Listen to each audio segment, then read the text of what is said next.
Listo, estamos en vivo. Bueno, pues muy buenas tardes a todos los presentes.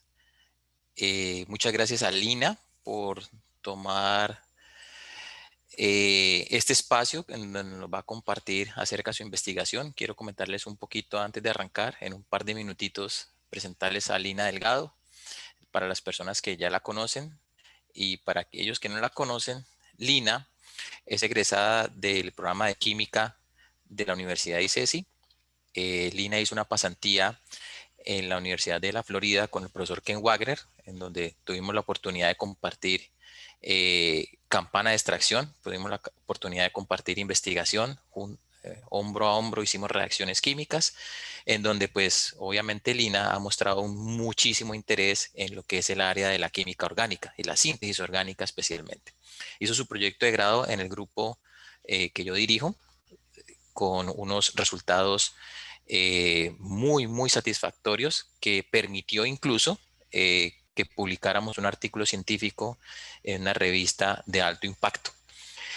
Esa publicación o esa investigación pues ha generado toda una nueva línea de trabajo que a hoy día estamos aún desarrollando y enriqueciendo nuevamente también con la colaboración de Lina.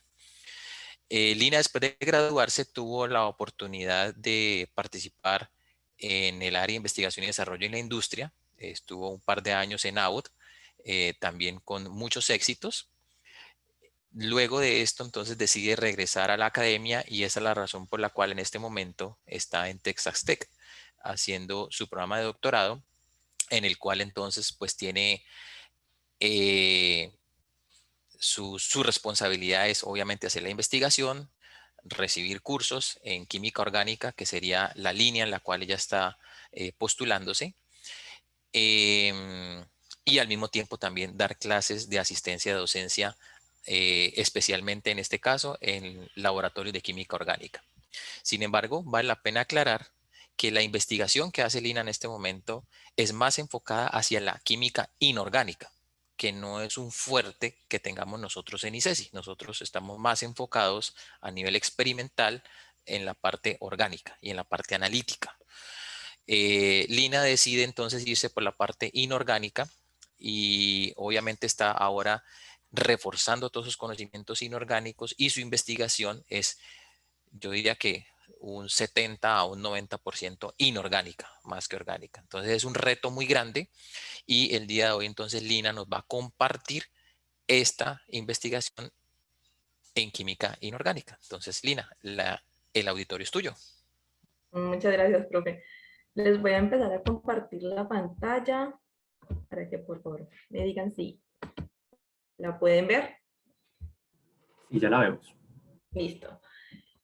Bueno, sí, el día de hoy les voy a hablar un poco sobre lo que es el Nitrogen Bonding. Como dijo el profesor Giovanni, mi doctorado en estos momentos es en la parte de orgánica, pero mi grupo de investigación como tal, que es el grupo del doctor Cosolino, es una mezcla entre la parte inorgánica, orgánica y el diseño de materiales. Es por esto que decidí unirme a este grupo. Entonces, de pronto a lo largo de la charla se van a ver como sorprendidos porque voy a hablar muchos términos inorgánicos, muchas cosas que de pronto en orgánica o que una persona en un doctorado en orgánica no esperan ver, pero es por este motivo, porque este grupo lo que busca es como unificar las diferentes áreas de la química y no que tengamos como, si yo soy un doctor en química orgánica y solamente hago orgánica, ¿vale? Entonces, como les dije, inicialmente vamos a hablar de un tipo de enlace que actualmente no es muy conocido, que se llama Nitrogen Bond o enlaces Nitrogen.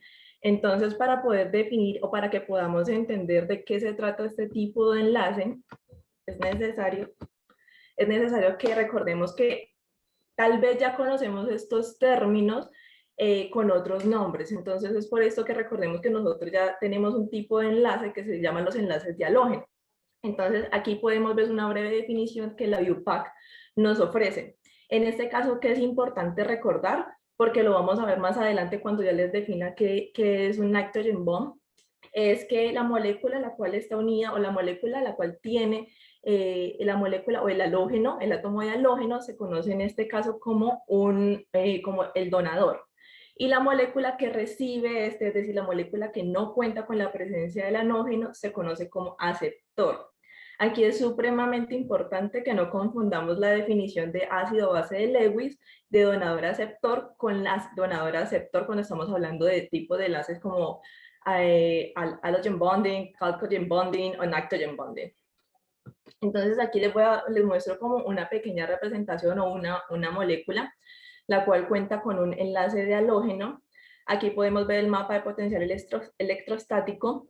Entonces, ¿qué es importante en este caso? Que también este tipo de enlace se forma cuando tenemos como una especie de sigma hole o un hueco de sigma, donde tenemos un movimiento de electrones, pero como tal los electrones no se encuentran localizados. Si recordamos cómo se lee en un mapa de potencial electrostático, la parte azul quiere decir que tiene una carga parcial, puede tener una carga parcial positiva, y es por esto que se representa con este color azul. Entonces, cuando hablamos de los enlaces de halógeno o de la interacción de enlaces de halógeno, tenemos que recordar que estos ocurren en la extensión del enlace. Quiere decir que solo se va a presentar en esta dimensión. Y otra parte muy importante acerca de este tipo de enlaces es que estos enlaces son principalmente más largos que los enlaces que ya conocemos, los enlaces covalentes, y son más cortos que la sumatoria del radio de Van der Waals. Entonces aquí tenemos como un histograma. En este histograma lo que vamos a hacer no está representado en términos de la sumatoria del radio de Van der Waals, porque este valor es muy difícil de medir experimentalmente. Entonces, en este caso, el histograma que les estoy presentando aquí está en términos de la sumatoria del radio covalente, que son valores experimentales que ya están más determinados. La línea punteada indica la sumatoria del radio de Van der Waals.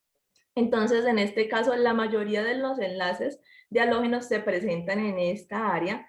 Esta área de aquí representa que no tenemos ningún tipo de interacción, ningún tipo de enlace. Normalmente los enlaces covalentes se representan cerca del 100%. Ahora con esta definición de que ya conocemos que existe un tipo de interacción que ocurre en los halógenos, quiero que conozcamos cuáles son las diferencias frente a estos tipos de interacciones con los halógenos, con chalcogen bonds y nitrogen bonds. Entonces, en este caso tenemos el mismo histograma, pero en este caso estoy mostrando un compuesto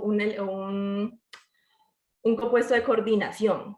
Entonces, quiero que a medida que les voy mostrando cada uno de los histogramas, vamos reconociendo las diferencias. Entonces, estos son un compuesto de coordinación. Aquí tenemos un ácido base de Lewis fuerte. Aquí tenemos cómo se representa las interacciones de halógenos, y en este caso ya empezamos a conocer lo que son los nitrogen bonds con telurio, y en este caso antimonio. En el día de hoy en esta presentación van a ver que les voy a hablar muchísimo sobre el antimonio y van a entender el por qué el antimonio se convierte en un elemento supremamente importante cuando estamos hablando de este tipo de enlaces.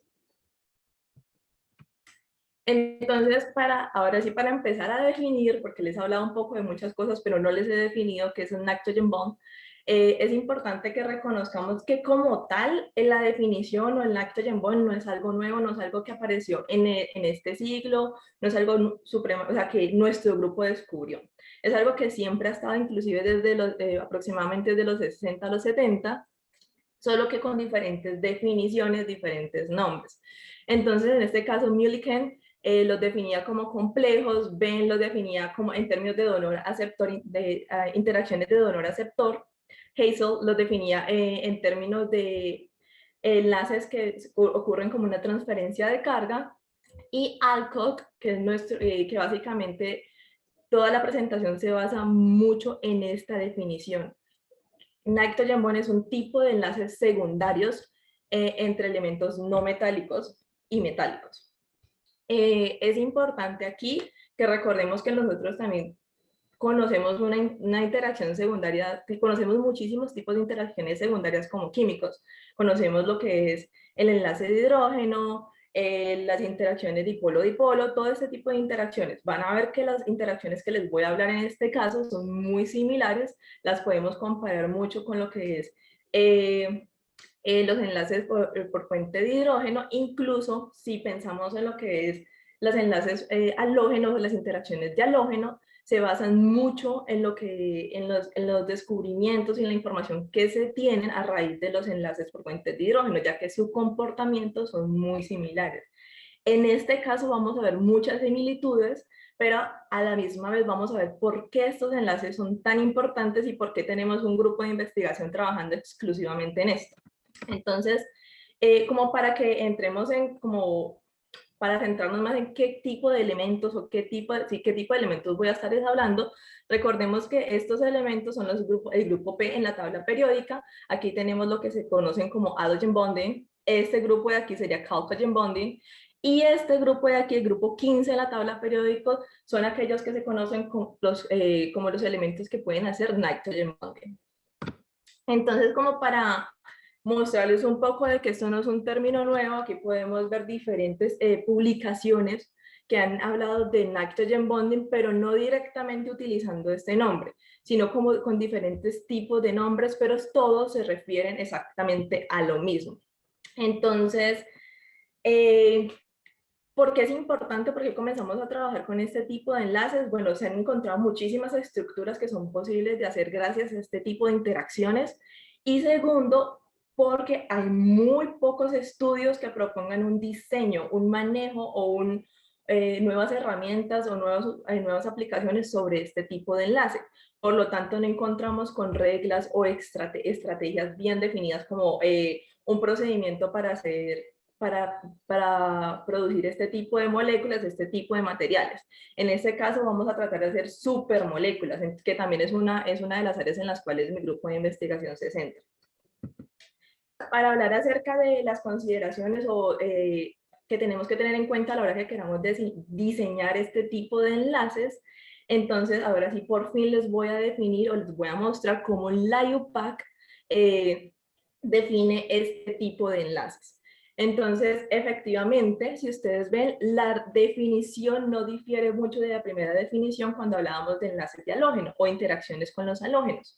Entonces, efectivamente, en este caso tenemos igual un donador, que va a ser la molécula que cuenta con el átomo nitrogen, bien sea antimonio, arsénico, bismuto. Ya les voy a decir por qué no trabajamos con nitrógeno o con fósforo. En este caso simplemente vamos a hablar de lo que es arsénico, bismuto y antimonio. Y vamos a tener una molécula que va a ser conocida como la sectora, que va a ser la cual no cuenta con la presencia de este átomo. Entonces, ¿por qué es supremamente importante este tipo de enlace? Primero, porque podemos trabajar con diferentes tipos de estado de oxidación. Aquí en este punto fue para mí un reto porque como químicos o como orgánica, yo siempre he trabajado en la parte de polímeros con carbono, oxígeno, nitrógeno, y digamos que el trabajar con los estados de oxidación no es algo muy común para nosotros. Entonces, cuando encontramos con este tipo de moléculas, vemos que tenemos dos diferentes estados de oxidación, el estado 3 y el estado 5. En este caso encontramos que en el estado 3 es la mejor forma o es el mejor estado de oxidación al cual podemos tener nuestro átomo. ¿Por qué? Porque esto nos permite que nosotros incorporemos tres diferentes enlaces covalentes y a la misma vez nos va a permitir tener tres diferentes nitrogen bonding. Otro importante diseño de estos tipos de moléculas es que si vamos a ver esta interacción, que no es un enlace covalente, esta va a ser la interacción de nuestro nitrogen bond, siempre está a un ángulo o muy cercana a un ángulo de 90 grados con respecto al enlace covalente. Entonces aquí tenemos diferentes características o el por qué hacen tan importantes o tan especiales este tipo de interacciones.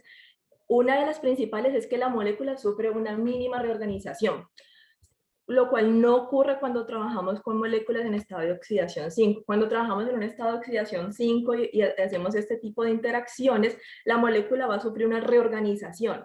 Esa reorganización hace que haya un estado de activación o un cambio en la energía de activación y eso no es favorable a la hora de hacer este tipo de enlaces. Cuando trabajamos con con moléculas en estado de oxidación 3, esta ionización o esta energía de activación, si ustedes recuerdan bien cómo se ve un gráfico de energía de activación, esto no va a suceder. Entonces, esta es una de las primeras características que normalmente no estamos acostumbrados a ver, y es por esto también una de las características por las cuales estos enlaces se convierten en algo supremo. A pesar de no ser un enlace covalente, se convierten en una interacción supremamente estable. Y lo otro muy, muy importante es que estas moléculas tienen una característica muy especial, y es que se pueden comportar tanto como donadores como aceptores a la misma vez. Entonces, cuando nosotros, o cuando este grupo decidió, listo, ya sabemos cómo se comporta ese tipo de enlace, sabemos que tenemos 3 diferentes puntos en los cuales podemos formar la interacción, el nitrogen bond. ¿Cómo hacemos para garantizar que estos van a ocurrir en este enlace que vamos a trabajar con el estado de oxidación que necesitamos? Entonces, aquí en esta imagen vemos qué es lo que nosotros definimos. Nosotros decidimos utilizar como un ligando el cual nos diera rigidez a nuestra molécula o a nuestro diseño, pero a la vez nosotros no queríamos que nuestra molécula fuera completamente rígida, y es aquí donde esta R juega un papel fundamental, y es aquí donde le vamos a dar la flexibilidad, el cambio en el diseño y muchísimas otras propiedades que podemos encontrar a la hora de cambiar este grupo funcional. Entonces, cuando hablamos de esta parte de aquí, de nuestro ligando, eso es un triligando. Ese triligando preferiblemente se trabaja con oxígeno o con nitrógeno, inicialmente. Más adelante vamos a ver que esto ha cambiado, y en este momento nuestro grupo se encuentra trabajando con azufre o con sulfuros. Entonces, bueno, yo les hablé de nitrogen bonding, les mostré que teníamos diferentes moléculas las cuales podemos formar estos enlaces. Entonces recordemos que estamos trabajando en este grupo. Entonces tenemos el fósforo, el arsénico, el antimonio y el bismuto. Si vemos las electronegatividades respecto al hidrógeno son muy, muy similares. Entonces, uno esperaría que este tipo de interacciones no fueran muy fuertes, que este tipo de interacciones no se formara, y al mismo tiempo que este tipo de interacciones, debido a las electronegatividades de estos átomos, sean muy similar al comportamiento que tienen los enlaces por puentes de hidrógeno. Entonces, ¿cómo definimos qué tipo de nitrogen o qué tipo de interacción es la mejor? Aquí tenemos una pequeña representación. Básicamente, todas las moléculas, sin importar qué tipo de nitrogen tengamos aquí, van a formar esta característica como este complejo o una especie de jaula, por así decirlo. Entonces, aquí vemos una representación de bolas y palitos. Yo creo que estamos muy familiarizados con estos. Esta es la representación en este caso, nuestro nitrogen es el fósforo, aquí tenemos el arsénico y aquí tenemos el bismuto. En este caso vemos que el fósforo no es capaz de formar interacciones secundarias, como si lo vemos en el arsénico. En el caso del arsénico, este compuesto, este átomo o este compuesto solamente es capaz de formar un tipo de interacción, un tipo de interacción secundaria. Y lo que hace muy, muy especial al antimonio, y es porque vamos a ver muchísimo sobre este átomo, es porque este es capaz de formar 3 diferentes interacciones, 3 diferentes nitrogen bonding. Entonces, cuando hablamos sobre esto, tenemos que tener en cuenta, hay una característica muy, muy importante, y es aquí donde surge el interés o uno de los mayores intereses en realizar investigación sobre este tipo de interacciones. Y es que estos nitrogen bonding son capaces de formar moléculas que se pueden autoensamblar. Entonces aquí nuestro grupo de investigación fue capaz de, utilizando el antimonio, y esto se llaman como jaulas de alcóxido, antimonio alcóxido, digamos más o menos así es la traducción. Aquí tenemos las interacciones, las 3 diferentes interacciones que surgen solo con un átomo de antimonio, y nuestro grupo fue capaz de demostrar que estas jaulas se autoensamblaban formando estas estructuras helicoidales. En el centro tenemos un hueco, no va a tener nada. En esta parte de aquí tenemos nuestros átomos de antimonio y hacia afuera van a estar nuestra cola o el grupo funcional que nosotros añadimos. En este caso tenemos solo un metil. Entonces, cuando vimos esto fue una sorpresa porque inicialmente se realizaron estudios de DFT con el fin de identificar o predecir qué tipo de estructuras iban a ser posibles encontrar una vez realizáramos estos autoensambles. Y, oh sorpresa, deberían ser una bicapa, pero encontramos que no se formó una bicapa, sino como una esfera, una esfera helicoidal en la cual en el centro era hueco. Entonces, a partir de eso dijimos, bueno, ¿por qué está sucediendo eso? ¿Por qué no coinciden nuestras predicciones? ¿Y qué pasa si le añadimos un carbono más? Porque si vemos, hay ciertos espacios debido a que nuestra cola o nuestro grupo funcional es solo un CH3, un metil. Entonces, ¿qué pasaría si le añadimos un solo carbono más? Pues efectivamente vimos que el espacio disminuía, el hueco o el halo que teníamos disminuía y las colas comenzaban a apuntar más hacia afuera, abriendo un poco más nuestra estructura. Aún así, no logramos tener nuestra capa, nuestro bicapa, que era la estructura esperada. Aún así no quiere decir que estos resultados no sean satisfactorios, ya que con estos vamos a ver más adelante que se pueden hacer diferentes aplicaciones. Entonces, a partir de esto, nosotros quisimos identificar, bueno, sabemos que existe este tipo de enlaces, sabemos que este tipo de interacciones, sabemos que se están formando, que se están autoensamblando y que somos capaces de formar supermoléculas.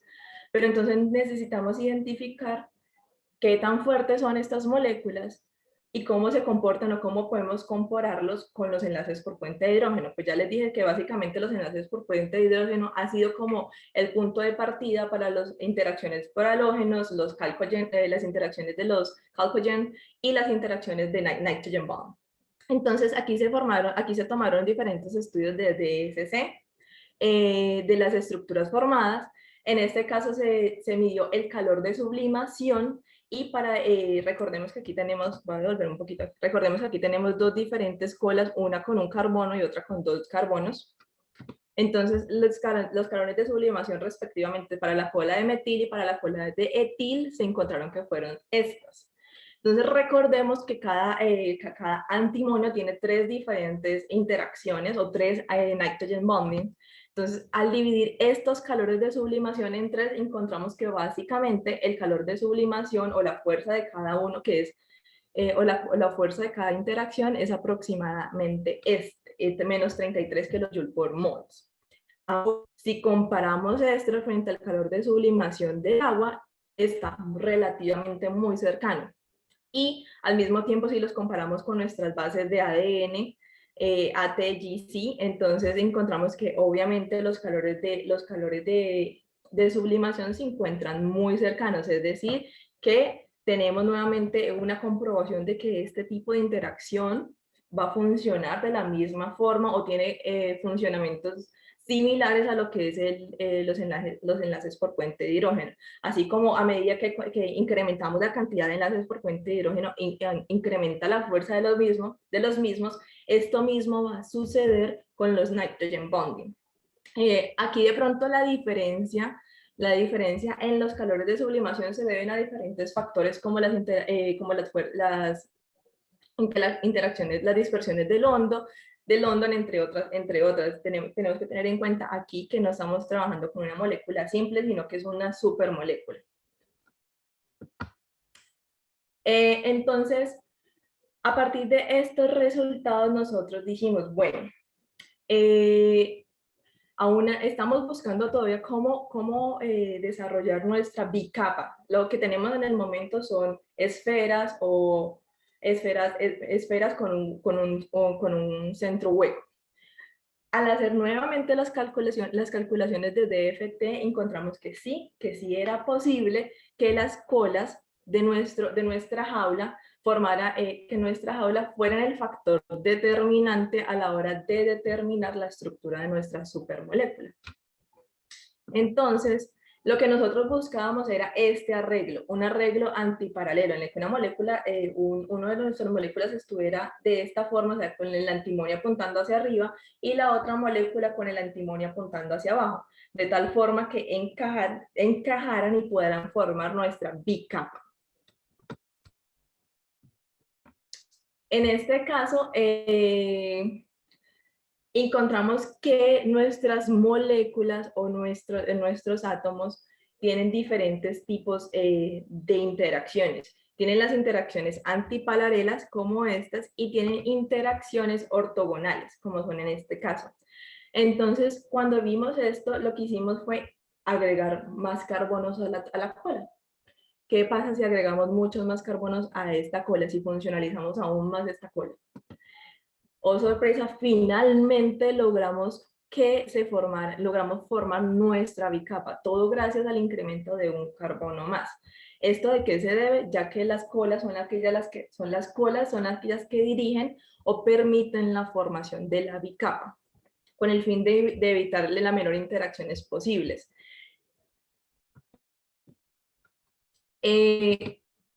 Entonces, cuando hablamos de este tipo de interacciones con esta cantidad de carbonos, encontramos un problema, y es que estas bicapas son supremamente insolubles. Insolubles en cualquier tipo de materiales, siendo también muy complicada su caracterización. Por tal motivo que decidimos funcionalizar, cambiar un poco la cola, no solo por carbono, sino también carbonilos, diferentes tipos de compuestos, de tal forma que lográramos darle un poco más de flexibilidad, un poco más de solubilidad a nuestra supermolécula. Y con esto encontramos que nuevamente tenemos la formación de bicapas, interacciones supremamente fuertes, una bicapa supremamente estable, y las cuales podemos comparar mucho con lo que actualmente ya conocemos, lo que son nuestros fosfolípidos. Recordemos que los fosfolípidos se pueden organizar dependiendo del ambiente donde se encuentran, con las cabezas hacia afuera y las colas hidrofóbicas hacia adentro, de tal forma que estén en el menor contacto posible con nuestro solvente, o en este caso el agua.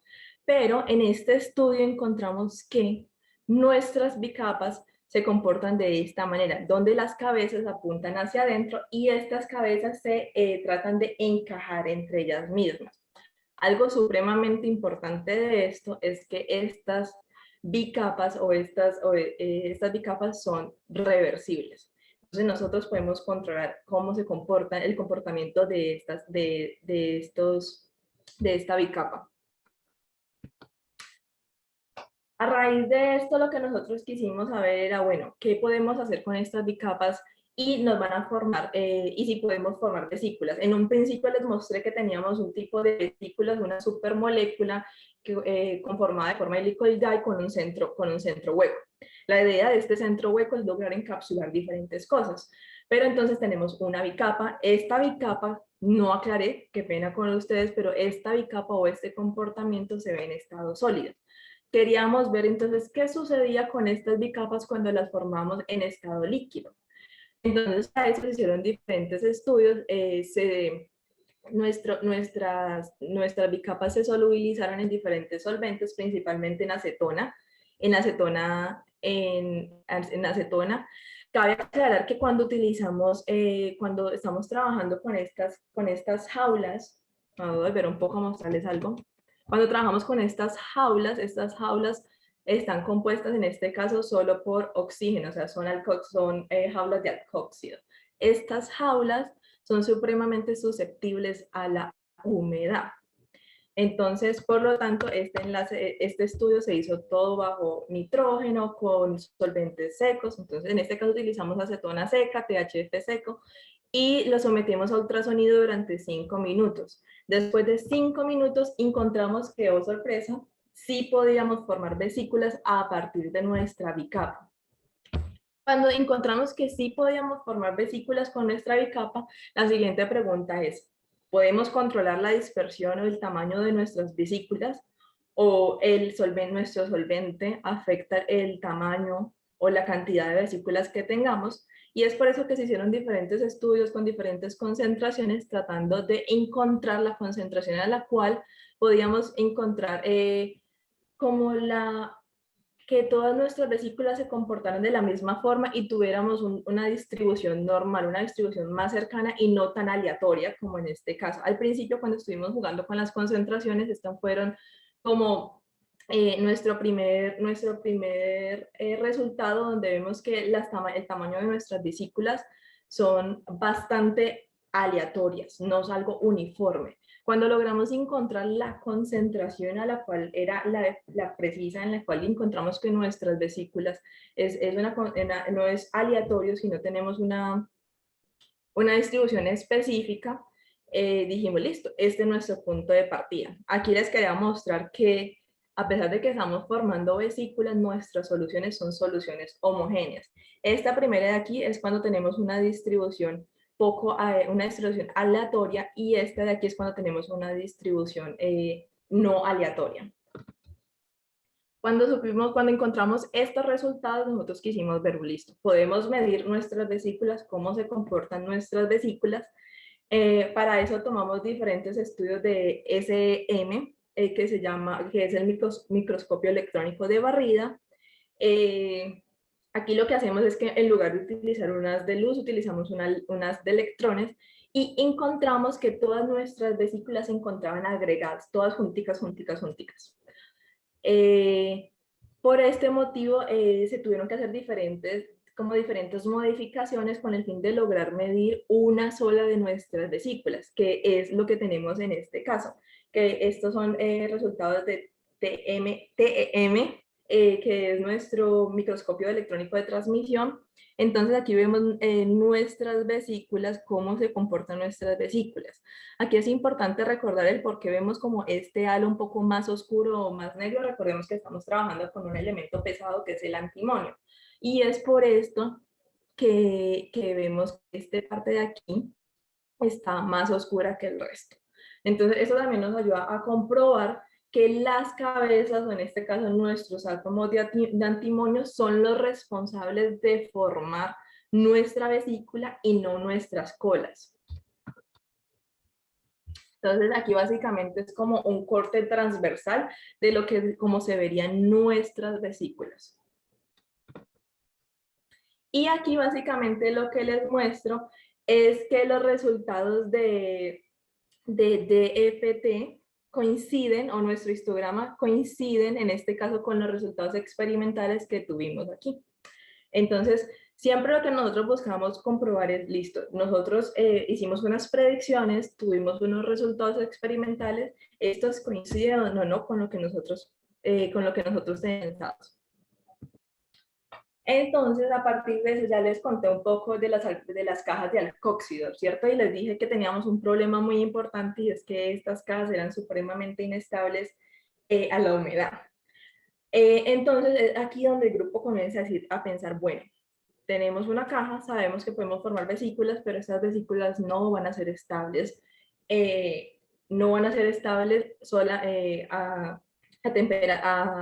abiertas al ambiente, porque son sensibles a la humedad. Entonces aquí es donde comenzamos a pensar, listo, ¿cómo podemos jugar con este grupo, de tal forma que aún así sigamos teniendo el comportamiento o el autoensamblaje en nuestras moléculas, pero que éstas sean estables a la temperatura, que sean estables a la humedad, que sean estables en diferentes condiciones? Entonces aquí donde la teoría ácido-base duro-fuerte llega a mí. Básicamente no era muy conocida en ese entonces cuando comenzamos a trabajar con esto, pero lo que básicamente buscamos hacer es blando con blando, duro con duro. Entonces en este caso nuestro, el antimonio o estos nitrogen bonds son compuestos blandos. Por tal motivo, cuando revisamos en la tabla periódica, nosotros dijimos, listo, de oxígeno nos podemos mover a azufre. Y es aquí donde utilizamos los mapas del potencial electrostáticos. Entonces aquí tenemos arsénico, antimonio y bismuto. Aquí cabe resaltar que cuando yo les muestro el mapa de potencial del bismuto, el bismuto aparentemente mostraría ser el mejor tipo de nitrogen bond debido a que tiene si vemos como la carga parcial positiva se encuentra mayormente localizada aquí si lo comparamos con el antimonio. ¿Cuál es la diferencia o qué ocurre con el bismuto? Además de que si recordamos, el bismuto se encuentra actualmente utilizado en muchos medicamentos, principalmente para problemas gastrointestinales. Entonces sería excelente que pudiéramos utilizar este átomo para desarrollar nuestro nitrogen bond, ya que tendríamos un montón de aplicaciones a nivel terapéutico. Pero el problema que tenemos con nuestro bismuto es, primero, nuestras cajas con bismuto también presentan una insolubilidad supremamente grande. Hasta el momento estamos tratando de encontrar los mejores solventes o cómo tratar de funcionalizar estas cajas de tal forma que le demos mayor solubilidad y poder trabajar con ella. Y la otra es que nuestros enlaces con el antimonio tienen dos importantes características, y es que sabemos que solamente los enlaces se van a formar en estos tres diferentes puntos y van a ser supremamente estables. En el caso del bismuto, cuando trabajamos con el bismuto, debido a que es un átomo más grande, este comportamiento no se va a presentar. Es decir, que no podemos predecir o no podemos predecir tan fácilmente en dónde se van a formar las interacciones o los nitrogen bonds. Entonces, aquí en esta parte tenemos, viendo el tema de por qué cambiamos de oxígeno a azufre, en este caso tenemos el mapa de potencial electrostático con oxígeno de arsénico, antimonio y bismuto, y aquí tenemos nuestro mapa de potencial con azufre, lo mismo, arsénico, antimonio y bismuto. Aparentemente esto podría ser posible. Podríamos realizar nuestras jaulas. Aquí de pronto creo que no se los mostré, pero cuando realizamos el mapa de potencial electrostático con el fósforo, y eso es una de las razones por las cuales el fósforo no es utilizado para hacer este tipo de compuestos, es porque nuestro B máximo y nuestro B mínimo, cuando hablamos en términos de potenciales electrostáticos, ambos son negativos. De tal forma que recuerden que lo que nosotros buscamos es que nuestras moléculas interactúen. Si estos potenciales son muy negativos, lo que van a hacer son repulsiones y esta interacción no va a suceder. El carácter ambifílico que deben tener estas moléculas no sucede con el fósforo.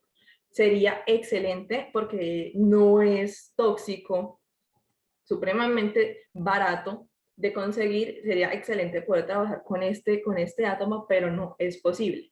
En el caso del arsénico, en el arsénico sí podemos formar diferentes compuestos, diferentes jaulas, pero pues recordemos que el arsénico tiene una toxicidad bastante alta, entonces en este caso digamos que trabajar con este elemento lo estamos evitando un poco. Y es aquí donde el antimonio surge como nuestra mejor opción. Tiene algo de toxicidad, pero no al nivel del arsénico. Es un elemento en el que podemos predecir cómo se van a conformar nuestras jaulas, y eso nos ofrece jaulas con cierta solubilidad.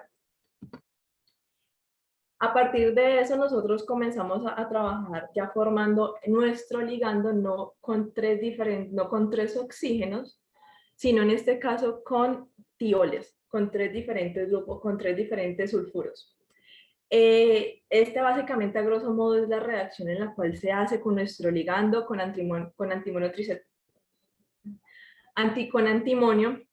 bajo diferentes solventes que son THF o hexano, y logramos formar nuestra jaula.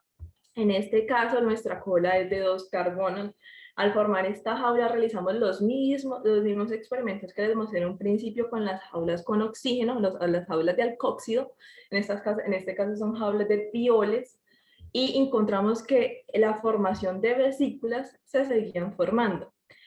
¿Qué es lo importante en este caso? Que estas vesículas, estas jaulas, son supremamente estables a condiciones ambientes. Esta síntesis, obviamente la síntesis principal, la síntesis del ligando del tiol como tal, la debemos hacer bajo condiciones inertes, pero cuando ya formamos nuestra jaula, estas se pueden trabajar a temperatura ambiente, se pueden trabajar en condiciones abiertas, no necesitamos nitrógeno, no necesitamos ningún otro tipo de cuidado especial, y nuestras jaulas son supremamente estables y tenemos de nuevo la formación de nuestras vesículas, que era lo que deseábamos. Cuando formamos estas vesículas, de nuevo, logramos funcionalizando la cola de nuestra jaula, encontramos que podíamos formar de nuevo nuestras bicapas. Entonces, en este caso es importante recordar que cuando formamos las bicapas, hay dos diferentes tipos de interacciones o dos tipos de conformaciones, que una es antiparalela y la otra es ortogonal. En este caso, cuando tenemos las columnas, nuestra formación antiparalela, esta lo que hace es garantizar la estructura en una dimensión. Pero cuando tenemos también la estructura ortogonal, recordemos que nuestra supermolécula es una mezcla entre estas dos interacciones. Nuestra interacción ortogonal lo que nos va a permitir es hacer unos tipos de puentes y formar nuestra supermolécula en dos dimensiones. Aquí básicamente lo que hicimos es la preparación de vesículas. Aquí jugamos básicamente con diferentes condiciones, con el fin de ver cómo afectaba el solvente en la formación de vesículas, cómo afectaba la amplitud. Recuerden que estas vesículas se forman utilizando ultrasonido, entonces cómo afectaba la amplitud de este equipo, la formación de la vesícula, el tiempo del ultrasonido o el tiempo en el que dejamos la reacción y la concentración a la cual trabajamos. Al final encontramos que el único factor que puede afectar el tamaño y la formación de nuestras vesículas es la selección de nuestro solvente. Aquí básicamente vemos de nuevo cómo una vesícula amplificada y el tamaño que tenemos, y aquí vemos todas las vesículas agregadas. A partir de eso dijimos, listo, ya tenemos una supermolécula que es estable en condiciones ambientes, sabemos qué tipo de factores le afectan, ¿qué podemos hacer con estos? Y es aquí donde surge la idea de encapsular diferentes compuestos. En este caso, los primeros estudios se realizaron con rodamina B, que es un tipo de tinte. Se realizó el mismo proceso. Nuestras bicapas se solubilizaron en solventes, en este caso fue acetona, se sometieron a 5 minutos de ultrasonido y después de eso lo que se hizo fue encapsular nuestro tinte y encontramos que este fue nuestro comportamiento. Encontramos que todo el tinte, o sea, se hizo una diálisis con el fin de eliminar todo el excedente de tinte y que solamente el tinte que quedara fuera aquel que fuera encapsulado por nuestras vesículas. Y efectivamente logramos encapsular este tinte, logramos observar este comportamiento en nuestras vesículas, y esto fue pues un punto de quiebre para nuestro grupo, porque de aquí en adelante se han comenzado a trabajar en diferentes tipos de investigaciones tratando de darle uso a estas vesículas, ya que sabemos que son vesículas supremamente estables, con el fin de comprobar de que el tinte se encontraba dentro y que no era algo diferente, que simplemente el tinte estaba ahí, pero no sabíamos si era o no era que estuviera dentro de nuestras vesículas. Lo que hicimos fue, como sabemos que estas vesículas se pueden formar de manera reversible, lo que hicimos fue romper las vesículas, liberar el tinte, y aquí es donde vemos estas partes negras son el rompimiento de nuestras vesículas, y todo a su alrededor es el tinte, digamos que regado en nuestra muestra. De esta forma comprobamos que efectivamente logramos la encapsulación del tinte y al mismo tiempo lo logramos hacer de manera reversible. Actualmente les he hablado como muy de manera general de todo lo que está trabajando el grupo. Ahora les vamos a mostrar un poco de lo que yo estoy haciendo, y es aquí donde la parte orgánica llega al grupo también, y donde digamos que mi parte orgánica llega a ser aporte. Les mostré que actualmente también nosotros podemos trabajar con ligandos con 3 diferentes oxígenos para hacer las jaulas de alcóxido, o con las jaulas de tioles, en este caso con ligandos de tioles. Esta es la síntesis que inicialmente antes de que yo me uniera al grupo, el grupo de investigación se encontraba utilizando. ¿Cuál es digamos que la desventaja con esta síntesis? Tiene diferentes pasos. Y si recordamos, cuanto más pasos orgánicos tengamos, menor va a ser nuestro yield. Entonces, eso es lo que queremos evitar. Y segundo, utilizamos reactivos un poco costosos. Cuando yo llegué a este grupo, lo que busqué fue tratar de optimizar esta ruta sintética, y es aquí donde yo llego con este nuevo procedimiento. No es nuevo, no lo creé yo, es una adaptación, pero aún así logramos obtener nuestros tioles básicamente en un paso. Entonces, a partir del alcohol, seguimos manteniendo este primer paso, que es obtener un grupo tosil. Lo que estamos haciendo es cambiar estos grupos OH, estos alcoholes, por un mejor grupo saliente. Entonces, este primer paso se sigue manteniendo, pero los pasos consecutivos los he modificado de tal forma que tengamos una nueva ruta sintética para obtener nuestros tioles. La ventaja de esta nueva ruta sintética es en este momento nuestro rendimiento está muy cercano a esta ruta, pero es porque digamos que es una ruta que apenas estoy trabajando en ella, apenas estoy optimizando, pero la mayor ventaja es que estamos utilizando reactivos supremamente económicos. Entonces eso es una gran ventaja a la hora de trabajar en una optimización sintética. Otro proyecto en el cual estoy trabajando es el uso de este compuesto, se llama DTT, y antimonio, con el fin de formar estas jaulitas. Si vemos estas jaulas como tal, tienen un problema, y son supremamente insolubles. Son muy, muy estables, pero muy, muy insolubles, lo que hace que su caracterización sea muy, muy complicada. Lo que estamos buscando es, si formamos vesículas solo con estas jaulas, va a ser muy complicado darle un uso o una aplicación, porque no lo vamos a poder solubilizar en ningún tipo de solvente. En este caso, lo que se está tratando de hacer es obtener este tipo de jaulas y funcionalizar este grupo funcional, hacer reaccionar este grupo OH con diferentes grupos funcionales, con diferentes moléculas, con el fin de darle cierta flexibilidad. En este caso, me encuentro trabajando en el área de los aminoácidos, con el fin de formar enlaces peptídicos, y vamos a tratar de formar como una especie de tinte, como cuando ustedes van a tomarles resonancias magnéticas, que les hacen tomar como un tinte con el fin de que esto se vea reflejado en la resonancia. Algo similar estamos tratando de hacer en este caso con el antimonio y con el bismuto. Esto sería como una aplicación sería para una aplicación terapéutica, ya que en este caso sería utilizar antimonio radiactivo y bismuto radiactivo, con el fin de lograr seguir estas moléculas y poder monitorearlas, bien sea para tomas de resonancias, o para el mismo caso, lo que tratamos de hacer es para tratamientos de cáncer. Otro aprovechamiento, y ya como básicamente ya con esto les finalizo, es que inicialmente nuestra ruta sintética para obtener estas jaulitas se trabaja antimonio tricetoxide o tricetoxide. Entonces, en este caso, para obtener este teníamos que sintetizarlo. Cuando llegué al grupo, traté de hacerlo directamente del reactivo, que en este caso es antimonio con 3 diferentes cloros, y tratar de hacer esta reacción bajo diferentes solventes. Básicamente no cambié el solvente, pero sí utilicé trietilamina.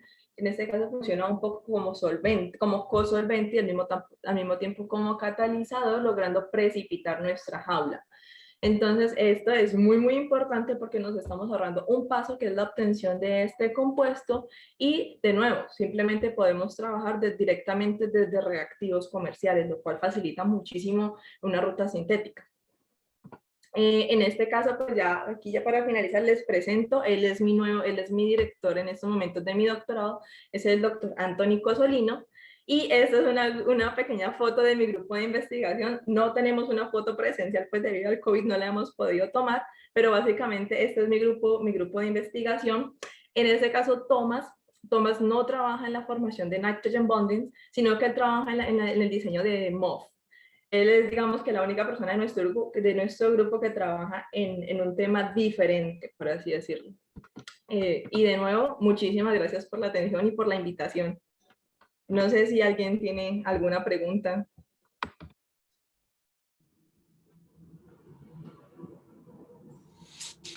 Muchas gracias, Lina. Bueno, muchas gracias, Lina. Antes de, yo creo que sacar la sesión de preguntas, pues quiero hacer unas pequeñas anotaciones.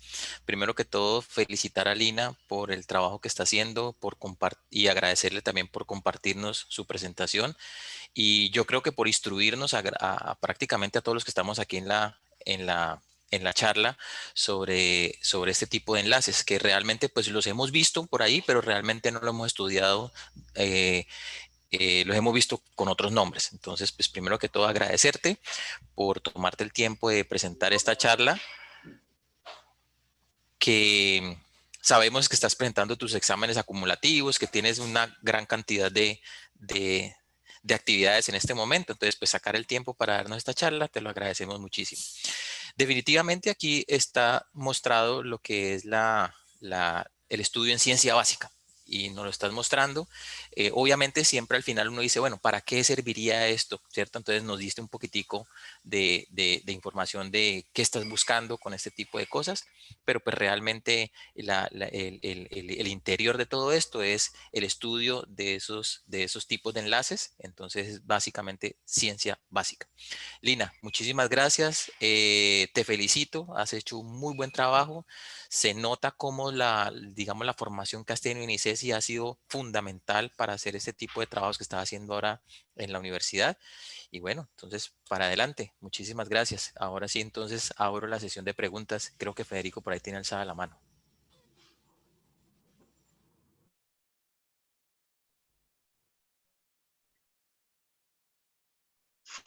Ah, hola, ¿me escuchan? Sí. Escuchamos, sí. Ah, bueno. No, Lina, te quería yo también agradecer por tu disposición, por haber abierto este día donde nos has compartido todo tu trabajo súper interesante. Y la pregunta que tengo, que me viene a mí espontáneo porque he trabajado con medicamentos, es si existe la posibilidad de que de estos vehículos que tú estás haciendo, que vimos que funcionan muy bien con colorantes, pueda ser utilizado también para encapsular drogas, porque se me vino a la mente también el trabajo que se hace con liposomas, donde se dirigen medicamentos de manera específica a células. Entonces yo no sé si este tipo de vesículas, de vehículos que estás usando, podría ser utilizado para encapsular drogas, si se han hecho pruebas o si es tóxico, si no son tóxicos. ¿Qué piensas tú? Gracias. En realidad, esa es como la finalidad de uno de los proyectos en los cuales estoy trabajando actualmente, y es lograr desarrollar primero estoy tratando de trabajar con estas jaulas, hacerlas solubles en un tipo de buffer. Yo me imagino que el doctor Federico lo conoce muy bien, y es el PBS. Entonces tratamos de hacer solubles y estables estas jaulas en estos solventes, de tal forma que se pueda utilizar en la industria farmacéutica y encapsular diferentes medicamentos. Pero primero tenemos que tratar de comprobar si estas jaulas son estables, segundo, son solubles, y tercero, no me van a soltar o no me van a liberar el compuesto que tengan encapsulado. Con respecto a la toxicidad como tal, esa parte no la está trabajando mi grupo. Eso es digamos que un proyecto en conjunto con otro grupo de investigación, con un grupo más enfocado a la parte terapéutica. Entonces, digamos que yo hago la parte sintética, la parte de la caracterización, y ellos se van a encargar de hacer la parte de los estudios de toxicidad y biocompatibilidad. Chévere. Muchísimas gracias y felicidades de nuevo. Muchas gracias.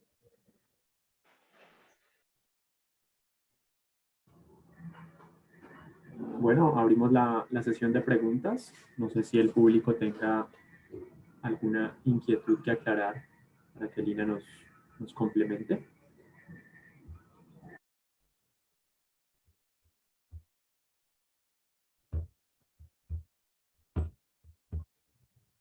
Tenemos una pregunta del profe Carlos Alberto Arango. Ya le habilito el micrófono.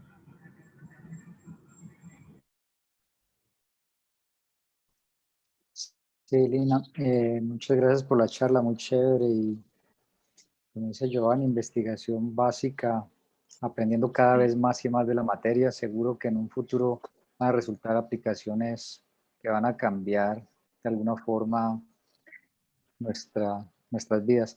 ¿Qué te quería preguntar? Al comienzo tú mostraste un histograma, no entendí muy bien qué era, donde tienes un umbral, una línea roja vertical. ¿Podrías volver a explicar? No entendí muy bien qué quisiste decir con ese histograma. Sí, claro que sí. Ya se lo demuestro. Entonces, cuando les mostré estos histogramas, Eso. la presentación.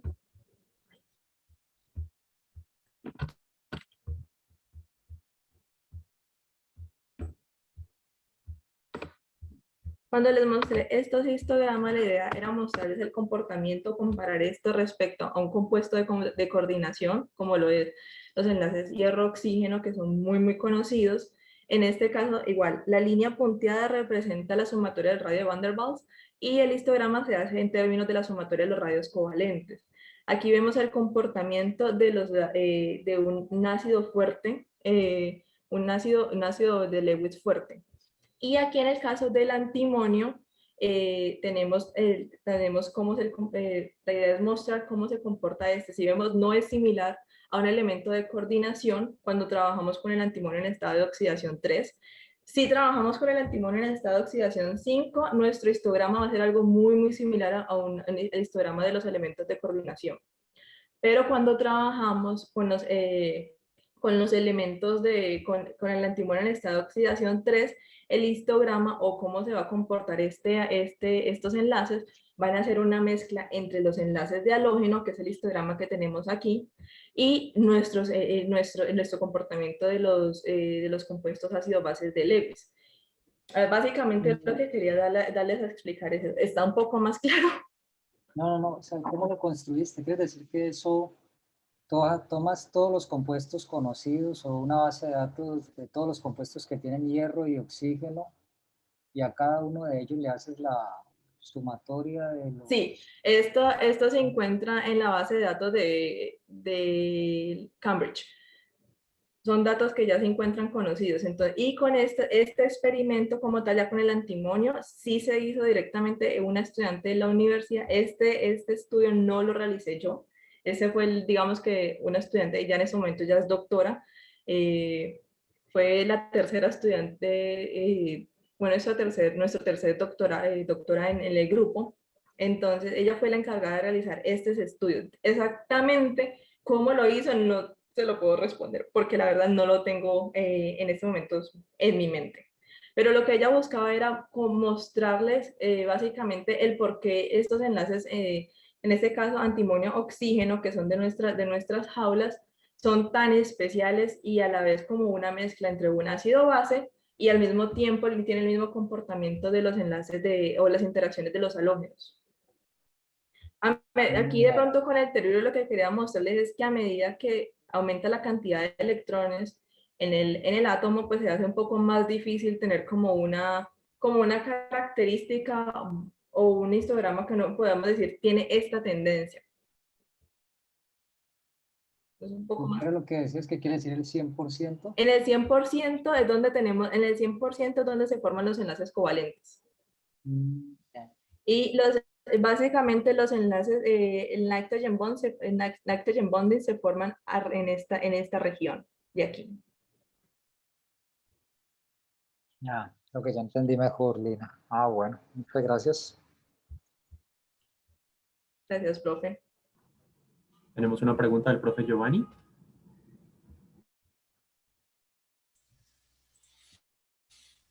Bueno, Lina, había una diapositiva donde nos mostraste por primera vez las estructuras, las macroestructuras que formaban una especie de esfera o una especie de como pelota de fútbol americano. Eso. Bueno, la pregunta allí que quería hacerte es sobre el método de caracterización que utilizaron para poder determinar esas estructuras. ¿Se hizo en estado sólido o en estado líquido? ¿Qué método de caracterización? ¿O esta imagen que tienes allí es la imagen de la estructura computacional generada, pues la predicción? cuentan un poquito más al respecto de esto, pues para entender la parte de caracterización de estas estructuras. Estas estructuras, estos estudios sí se hicieron en estado sólido. Una parte de ellos sí fue lo que fueron las predicciones de DFT. Otra parte de la que se hicieron fue estudios se hicieron en estado sólido y estudios de DFT con el fin de determinar la longitud de estas interacciones, la longitud de los enlaces, si había algún tipo de cambio entre la sumatoria de los radios de Van der Waals, si había algún tipo de cambio entre las distancias de las interacciones de los nitrogen bondings a medida que incrementábamos la cantidad de carbonos en nuestra cola.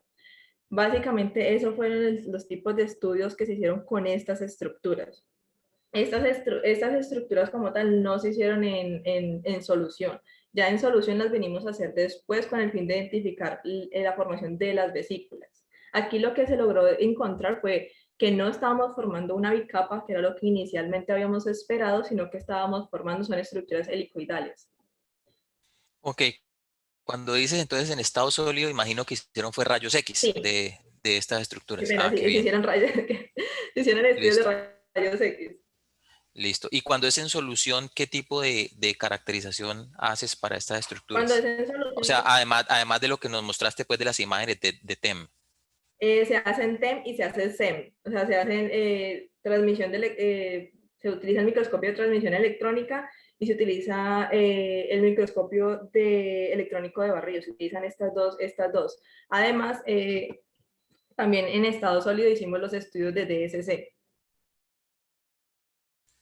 Listo, Lina, muchísimas gracias.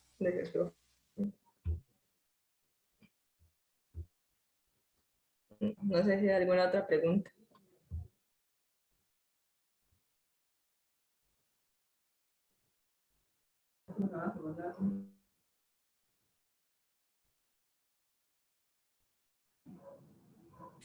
Bueno, parece que Bueno. no hay más preguntas del público.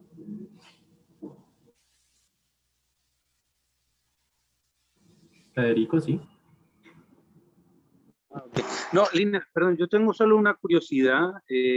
Tú estabas comentando que estas partículas son capaces de autoensamblarse. Sí. ¿Estas partículas se autoensamblan en un tamaño definido siempre o depende del buffer que estás utilizando? ¿Puedes controlar el tamaño de estas jaulas? Estoy pensando también en lo que puede entrar en estas jaulas, ¿no? Dependiendo del tamaño, me imagino que puedes acomodar más moléculas, y no sé si depende del buffer o las condiciones salinas. Sí, el tamaño del hueco que tengamos en la vesícula sí lo podemos controlar. En este caso, como les mostré ya lo último, básicamente lo único que puede modificar el tamaño de nuestra vesícula es el tipo de solvente utilizado. Aún así, nosotros estamos trabajando en modificar o funcionalizar esta cola que yo les mostraba con el fin de ver qué tipo de comportamientos tenemos, ya que digamos que estos estudios son muy nuevos, entonces aún estamos trabajando en esta parte de qué tipo de moléculas podemos encapsular, hasta qué tamaño de moléculas podemos encapsular dentro, porque de acuerdo al tamaño que tengamos de nuestro hueco o de nuestra vesícula, así mismo va a ser nuestra aplicación. No sé si eso responde la pregunta. Sí, no, perfecto. Muchas gracias.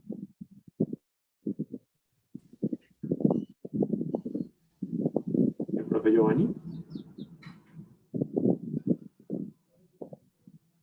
Gracias, Juan Felipe. Bueno, a propósito de la pregunta de Federico, cuando Lina nos estaba mostrando el experimento con los tintes, en donde nos mostraba las imágenes muy bonitas y un experimento también muy bien elaborado que permitió ver la destrucción de las vesículas y que se regó, ¿cierto?, el pigmento. En ese momento me surgió la pregunta, que creo que no lo dijiste, es ¿cuáles son las condiciones que utilizaste para destruir la vesícula? Eso obviamente pensando en una aplicación como la que nos dice Federico, una aplicación farmacológica o farmacéutica. ¿Cuáles serían las condiciones entonces para poder que esa vesícula sirva como un vehículo de transporte de algún fármaco y luego bajo qué condiciones entonces se destruye esa vesícula? Ok. En este caso, lo que hicimos fue, fue como si fuéramos a hacer una lisis celular en un ambiente ácido y de esa forma logramos destruir las vesículas en este caso. Entonces, por eso es que en este momento yo me encuentro trabajando con el compuesto de DPT, que ya es este último que les mostré aquí. Digamos que este compuesto es mucho más estable bajo condiciones ácidas. Entonces, lo que buscamos es, como lo buscamos utilizar para un elemento de transporte terapéutico, y si va a estar dentro de nuestro cuerpo, pues debe ser un poco más estable bajo condiciones buffer o bajo condiciones ácidas. En este caso, ese fue básicamente las condiciones, bajo condiciones ácidas, como hacer una lisis celular de tal forma que se le abriera la vesícula y liberara todo lo que tuviera dentro. Aún así, la vesícula, o sea, no quiere decir que nuestra vesícula, o sea, la vesícula está destruida, pero las bicapas no están destruidas, o sea, podemos volver a formar las vesículas. Ok, ok, listo. Muchas gracias. Profe Arango. Sí, Irina, la misma diapositiva que te dijo Giovanni, donde mostraba, decías de rayos X, tú mencionaste algo así como esfera helicoidal, sino que me quedó curiosidad, ¿qué es esa geometría?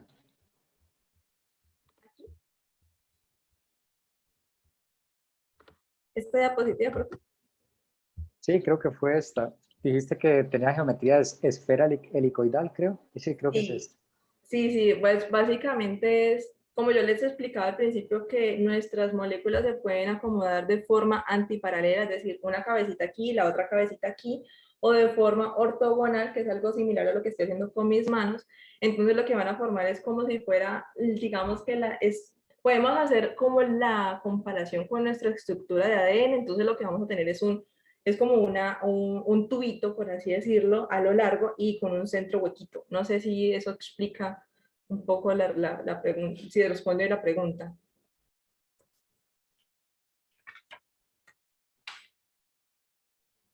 Sí, quise decir, o sea, estaba hablando de una hélice.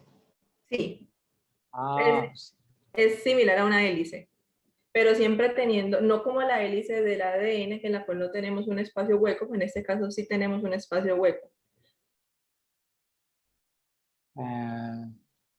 una esfera helicoidal. Bueno, nunca había escuchado esa geometría. Me la voy a imaginar. Bueno, creo que ya entendí mejor.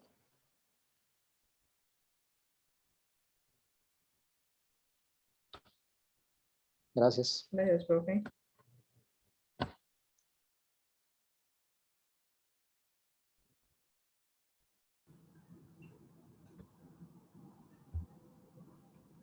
Bueno, no sé si hay alguna otra pregunta por parte del público.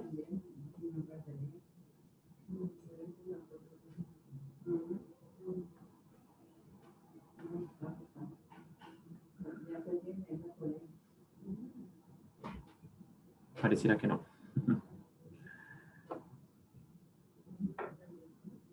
Bueno, Lina, muchísimas gracias entonces por esta charla. Creo que ha sido muy interesante lo que nos has presentado el día de hoy. Invitamos pues a todos los asistentes a nuestro seminario de mañana. Continuamos la jornada de socialización de la Facultad de Ciencias Naturales con la conferencia Aprovechamiento y Transformación de Moléculas Orgánicas del Sector Azucarero y Síntesis de Polisilanos, a cargo del profesor Ferley Orozco de la Universidad de ICESI. No sé si profe Giovanni quiere hacer unas palabras de cierre. Bueno, sí, básicamente agradecer nuevamente a Lina por su tiempo, agradecerle a todos los participantes por estar presentes y bueno, y invitarlos a que asistan entonces a las otras actividades que tenemos programadas esta semana. Mañana, como nos decía Juan Felipe, tenemos la charla de Ferley y también tenemos charlas creo que es al final de esta semana, del grupo de biología y creo que la próxima semana del grupo de química farmacéutica. Entonces, bueno, agradecerles a todos. Lina, un placer tenerte aquí nuevamente, así sea de manera virtual. Y bueno, muchas gracias y muchos éxitos. Excelente la presentación. Muchas gracias a ustedes por la invitación. La verdad que siempre es muy rico volver a ICESI, así sea esta vez de manera virtual. Y pues darles a conocer un poco de lo que he ido haciendo en este momento, pues durante mi doctorado, que no lleva mucho recorrido, pero pues digamos que de eso se trata, de ir dando a conocer un poco lo que uno comienza a trabajar y que demostrar como que la química es muy amplia, que no solo trabajamos en una sola área, que no eso nos quedamos, sino que podemos, actualmente en el mundo los grupos de investigación son interdisciplinares, entonces que hoy en día trabajamos y tenemos que saber de todo un poco. Excelente, así es. Bueno, muchas Muchas gracias gracias. a ustedes. Feliz tarde para todos. Muchas gracias, hasta luego. Muchas gracias.